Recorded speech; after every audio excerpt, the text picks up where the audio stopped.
Hey guys, so I wanted to touch base on some more basics today, and I'm going to do a really quick run around of these right here, these tools that we're looking at right here at the top of our toolbar. So the first ones we see, if I look here, your X position, Y position, that's just giving us where this item is on our X axis and our Y axis. So if I want to put it in the upper right hand corner, I'm going to put it at 0 and 0 because that is my upper right.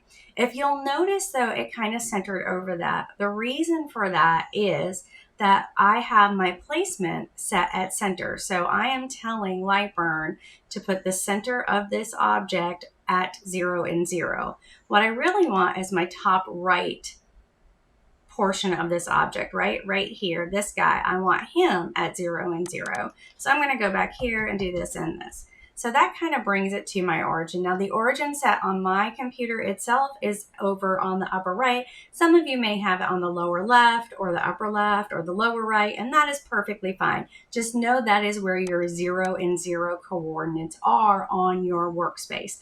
So that's one of the things I wanted to show you.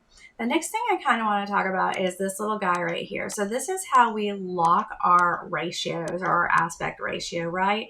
Right now that little lock is showing locked, and if I pull this star, it doesn't really change except for scale.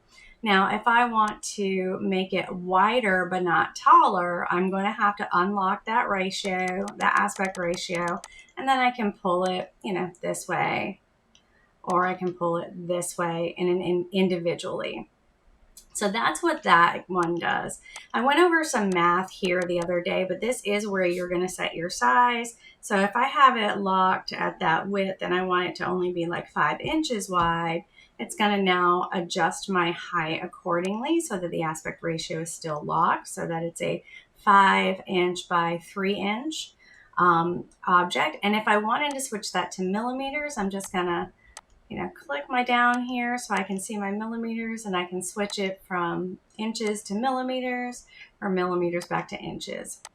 All right, so one last thing we've got here is going to be our scale. Now, when somebody says they want something scaled up versus resized, this is what we're looking for. We're looking for a percentage. So if I want this to be, 1.5 times the size, I am going to make it 150% bigger. And that's exactly what it's going to do. And that's going to scale everything. So let's say I have a bunch of these and I want them all to be that much bigger. I'm going to select them all and I'm going to go, okay, everything here needs to be 150% bigger. That's going to do exactly what I told it to do. It's going to make everything that I've selected 150% bigger than what it already was. So we've got our workspace, or not our workspace rather, but our art location. Where are we telling Lightburn to do what we want it to do? Or where are we telling Lightburn to move things is going to be right here, this little domino, if you will.